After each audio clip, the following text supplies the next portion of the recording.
Okay, so I know that there's been a lot of information in the videos that I've been doing for this particular module. There's just a lot to say as it relates to the epistemology of food. There's a lot to say about epistemology in general. But you're almost at the finish line, right? You're almost there.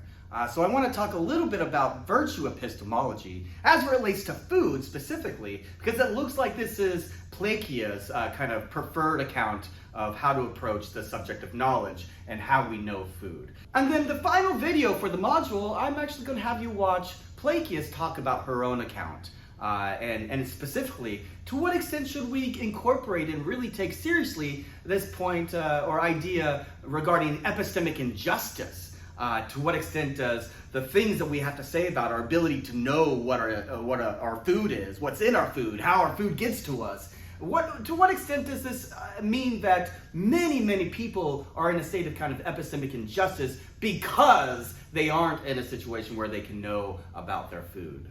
But for now, let's just turn to this idea of virtue epistemology. So the thing that I want to say here is that it involves skill.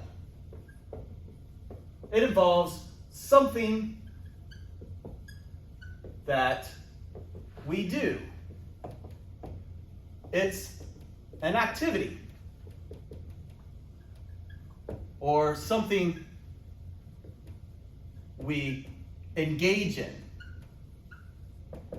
right? This idea of virtue epistemology is distinguished from other accounts of epistemology because we're thinking of it as an activity. We're thinking of it as a particular skill that one develops. The other sorts of accounts that we've been considering or that have been traditionally analyzed in the history of philosophy, these other accounts, for instance, the JTB account,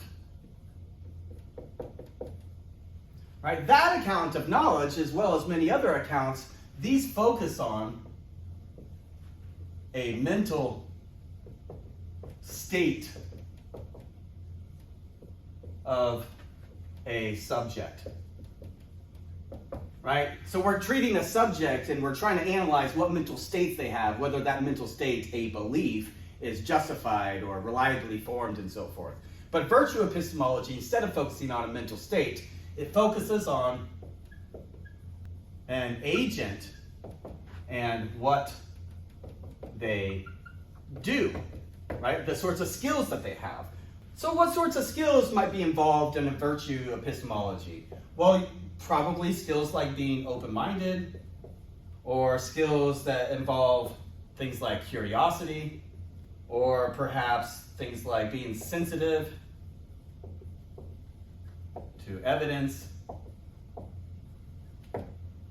or things like having a good memory, good perception, right? So for instance, when we considered Smith, who saw the papier-mâché cow in the field, maybe we would say he wasn't being a good epistemic agent insofar as his perception was not as good as it could be. Maybe he was driving by real fast, and that's not really the right sort of way to form beliefs reliably, because your perception is kind of at a weakened state. And so you're not being a good epistemic agent in that regard.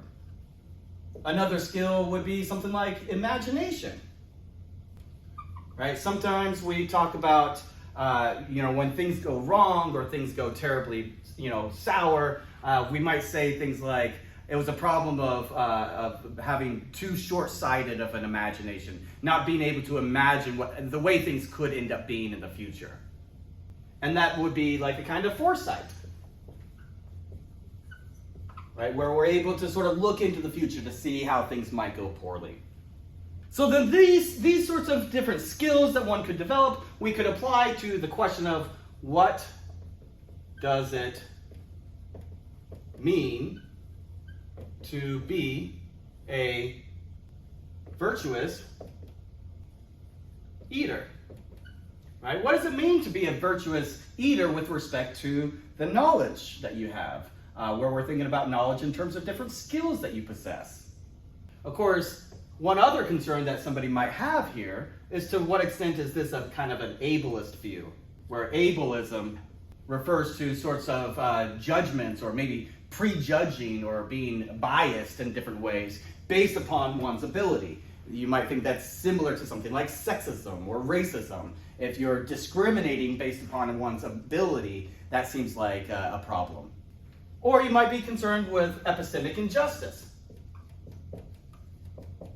Right? Is it really the case that everybody out there is going to be able to become a virtuous eater, to employ this kind of virtue epistemology, develop all these sorts of skills as it relates to knowledge, and then apply that towards the things they're eating? That seems to assume quite a bit that just is not the case. So many people in this world, unfortunately, live in either a food desert or they live in poverty, and they don't have the economic well-being to be able to afford to spend their time. They don't have the luxury to go through developing these sorts of epistemic virtues or these skills that someone like Plancius seems to think are required in order to make sense of our knowledge and understanding of food. So you might think that it involves this sort of ableism, or it might involve an important kind of epistemic injustice. And it's this one that I want you to pay attention to in the next video, which again will be Plancius kind of talking about this as it relates to her own account, her own view of our knowledge of food.